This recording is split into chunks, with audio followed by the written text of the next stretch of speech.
According to a business survey released on July 13th, more companies are now thinking of moving out of Hong Kong as a result of Beijing's newly implemented national security law compared to a month ago.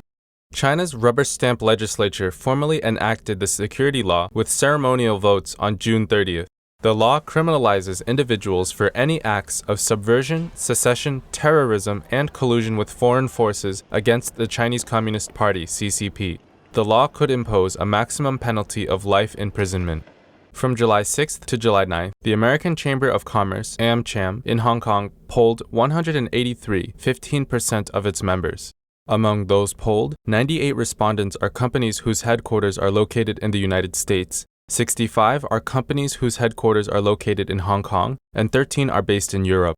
About 30% said that they considered moving assets or business operations out of the city in the medium to long term.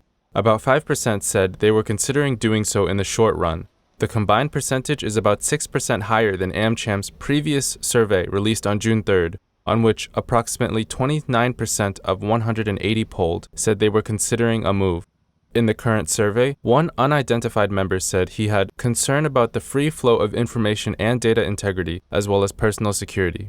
Another unnamed member cited a sharply increased political risk as the rationale for weighing a cut in business operations in the city.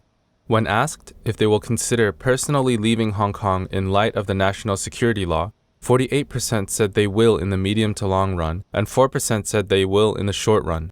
In the June survey, roughly 38% said they were personally considering leaving the city. More than half, 56% of those surveyed, said they felt the law was more stringent than what they expected, while about 40% said it was roughly what they expected. One unidentified respondent commented, "Almost every clause is overly general, with an unchecked balance of power given to the CCP."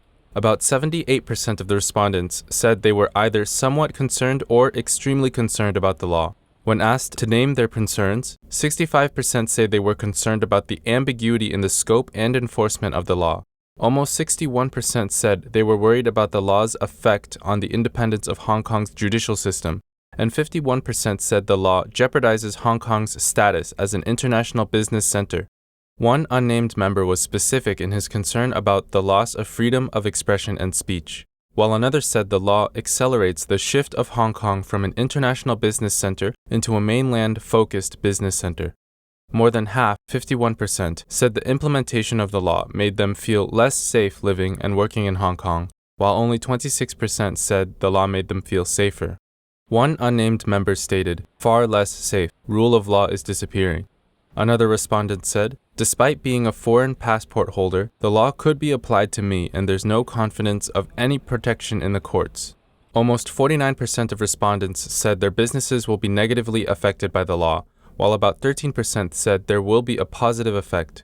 At the same time, roughly 64% stated that the law will have negative influence on their business prospects, while 22% said it would be positive.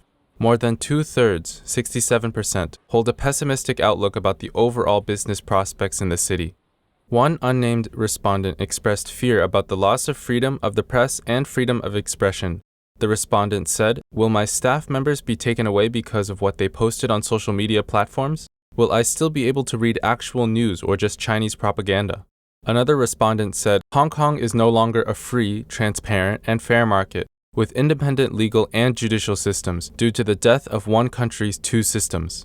Upon Hong Kong's transfer of sovereignty to China from the UK in 1997, Beijing promised to preserve Hong Kong's autonomy and the one country, two systems framework in accordance with the 1984 Handover Agreement, the Sino-British Joint Declaration.